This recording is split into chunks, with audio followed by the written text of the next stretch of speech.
Hello and welcome to Blockchain Gaming World Daily with me, John Jordan. So I'm going to have a bit of a rant today at this article. It's actually a really interesting article, I think, and I think it's worth spending a bit of time on. So it's called "For the Love of the Loot: Blockchain, the Metaverse, and Gaming's Blind Spot," and it's on TechCrunch. I don't know if it's sponsored or not. I guess it's probably just a guest opinion piece. But anyway, the writer is Jonathan Stringfield, and he is VP and Global Head of Business, Marketing, Measurement and Insight at Activision Blizzard Media and Esports. So quite a bit to unpick there. Basically, he works at Activision Blizzard in their Media and Esports division, and he handles their business, marketing, measurements, insights. So he's got a PhD as well. Make sure he knows we've got a PhD. So clearly a sort of smart guy, and I think it's quite a well written article. I think it's almost entirely incorrect, or certainly takes for every decision sort of takes the wrong angle on that. But let's sort of go through it a little bit. So it sort of sets it up with a slightly sort of sneery kind of take. So marketers and decision makers who are suffering from FOMO about opportunities within gaming, like what anyway, have latched onto buzzy trends like the application of blockchain in gaming and the metaverse, in order to get ahead rather than constantly play up. So I think that this sort of attitude is sort of inherent in for some of the big game companies who are doing really well at the moment, partly because of COVID. Basically sales are up for everyone because people have been playing more games. So there's a little bit of sort of defensiveness there. We're doing really well. We don't need all these. Why does people talk about disruption and blockchain and all these sort of things that we don't really understand? Buzzy trends, FOMO, all this sort of stuff. Fine. I mean, whatever. If that's your attitude, at least. So the allure is obvious. There's a relation between blockchain, metaverse, and gaming makes sense. Yeah, I agree with that. Gaming has always been the forefront of digital ownership. Blah blah blah. And I believe they both have an interrelated future in gaming. So we have to point out, metaverse is one specific thing. I think it involves blockchain. I don't think the two are synonymous. And I think one of the issues with this article is that if you talk about blockchain and the metaverse, then you're talking about two very different things. Because most games using the blockchain will not be a metaverse. Clearly, metaverse is a very specific sort of thing, and I think bringing the metaverse into an article like this sort of just muddies the waters, makes no sense.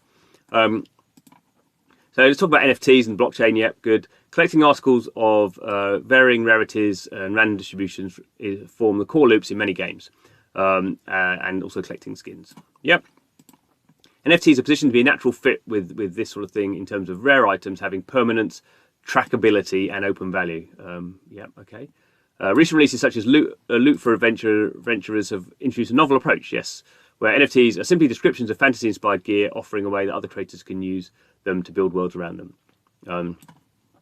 Loot is really interesting, where basically it's just a bunch of NFTs that randomly had these 7 items in the NFT. You minted it and it created like basically an NFT with 7 items in it, and they were sort of RPG type elements like boots and swords and all the sort of stuff we have in RPGs. So Loot is super interesting because the point of it is it's all about interoperability. So the point is the NFTs there can then be used. You could take your NFT and go and play another game using the gear in your Loot Loot NFT, because that would then sort of create your character in other games built on top of it. And we're seeing attempts to build sort of things around Loot. It is quite interesting in terms of what we talk about interoperability, which is basically someone creating an NFT and then someone building other games and experiences built on top of that. And there's no connection between the initial NFT creator and the people who are making games. There's no kind of legal issues there. It's an open blockchain. It all runs on Ethereum. People can do what they want with the NFTs. And then he sort of shows a lack of understanding, but that's been done before, kind of. Well, no. Loot is basically an NFT that then anyone can build around. No one's done that before, because you can't do it if you haven't got a blockchain. Mario can go into Sonic or whatever. If Nintendo and Sega agree that's going to be the case, developers can't just build on top of other people's games. I mean, in the mod sort of scene you can do, but often then you get IP sort of lawsuits and stuff. So. Then he starts talking about the problems with WoW, World of Warcraft back in the day, where you play the game and you could earn gold, then you use the gold to buy in-game items, and what people were doing were spending their time just farming gold out and then selling that external to the game to other people who didn't have the time to farm the gold, and then that unbalanced the economy, because there was no. The point of the blockchain is it sort of limits what can go on there. You can kind of set how many tokens there's going to be or how many are going to be produced at any one time, and obviously people can trade them within a secure system. You're not just sort of finding people on bulletin boards or through I don't know, kind of Reddit or something, and all the scams that happen around that. So blockchain sort of fixes many of these sort of problems. But NFTs are not the same as this, and blockchain games, although there is an element of people, sort of owning things, they're owning it outside the game, really. The point of running on a blockchain in most cases is it's the open blockchain. Certainly, if you run on Ethereum or something like that. And then he goes into something even weirder, I think. Actually, the more I think about it, so then he goes into talking about loot boxes, effectively. So this renowned game psychologist, who I've not heard of, Jamie Madigan, points out that our brains are evolved to pay special attention to rewards that are unexpected and beneficial. So you sort of know this is the case. If you know what reward you're going to get, that's nice. But if there's randomness in there, then that's our brains really kind of love that, which is sort of obviously gambling is that sort of thing, and loot boxes clearly, which is how a lot of games are monetized at the moment, is loot boxes, and that's randomized reward. So often you get less than you think you're going to get, but sometimes you get more, and that's exciting. And that's why lots of governments now think loot boxes are gambling or akin to gambling, and are looking to legislate on them. So it's sort of funny that he's complaining that with NFTs, much of the joy is sort of taken out of this, because basically you go and actually just buy the item you want. So there's no excitement. Well, one, that's not the case. You can clearly have loot boxes in blockchain games. Many blockchain games, if not most blockchain games, use loot box mechanics in terms of their pre-sale. So you're buying a random crate, and you open it and you see what you get. I mean, even loot as a project you didn't know what you were getting. I guess what he's talking about here is in the secondary market. So once something's been minted, then obviously you can put it on a marketplace and trade it. But in a sense, there are two different sorts of things going on there. You can still have the loot box stuff if you want it, but in terms of, I actually want something in the game, and I don't want to just spend money in a loot box to get that random thing, because obviously with a loot box you have a percentage drop, and you can just keep going till you get the thing you want. To me, it's much more sensible to go, I want that car, I want that character, I want that flashy sword. Let's go on a marketplace and see how much it costs. I mean, maybe it's too much, and I go, well, I can't buy it, sort of thing. But maybe I can go, well, that's really what I want. I don't care about all the other stuff. I'm going to buy that one. So for me, this is just kind of irrelevant, really, and not understanding how blockchains can be used. And there is arguments to be made around randomized rewards and psychology and all that stuff. There's nothing to do with blockchain.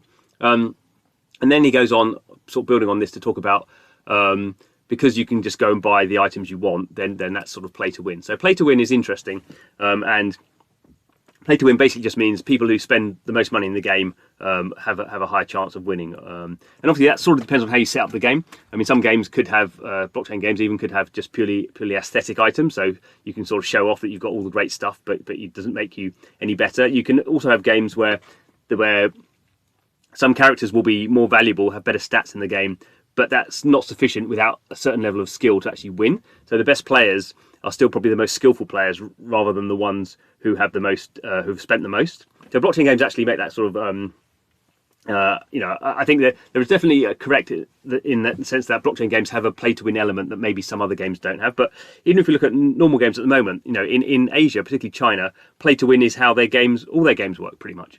A lot of the successful mobile games in China are about play to win. It's seen that's culturally seen as how games should be. Why would I spend a lot of money in the game if I don't get an advantage? That's ridiculous.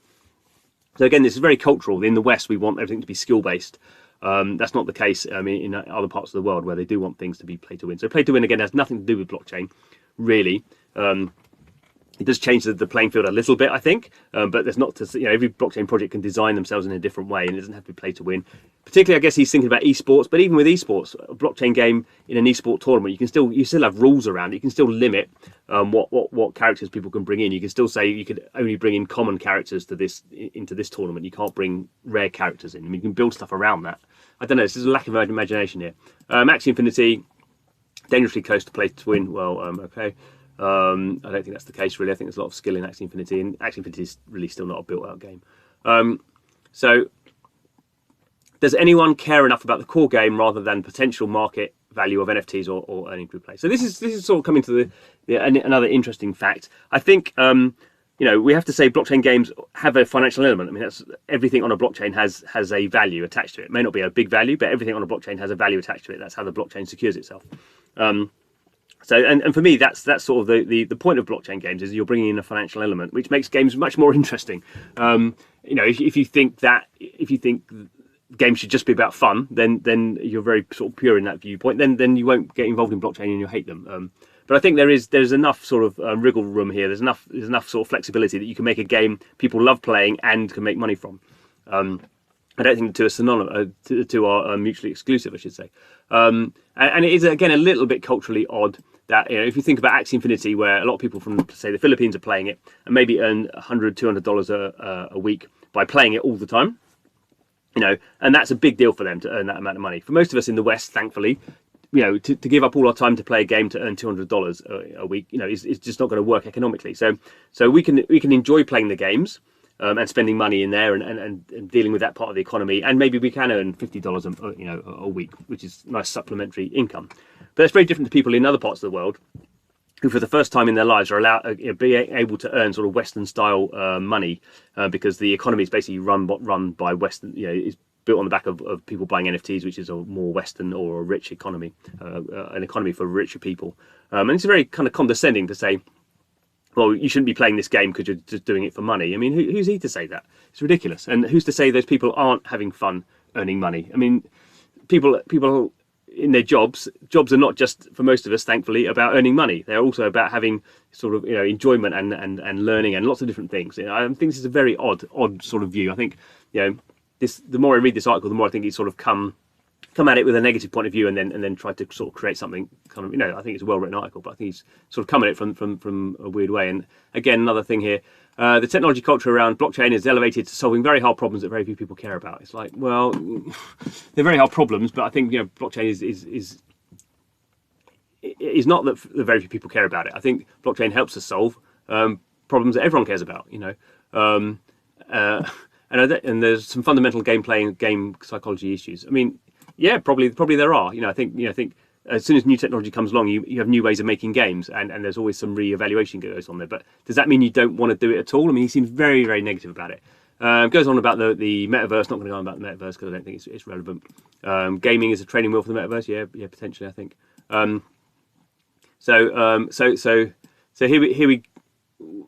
think he's saying the we here is not him, is sort of other people.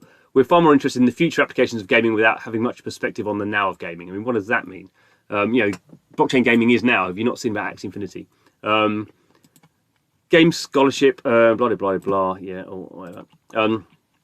So we go back to the marketers and decision makers who are doing this terrible thing, chasing the next big thing without understanding it or what they're going to do when they get there. Well, it's here already. I mean, I think it's all very well to sit around in ivory towers sort of thinking about how these things are. What do you think, Julian? Oh, I don't know.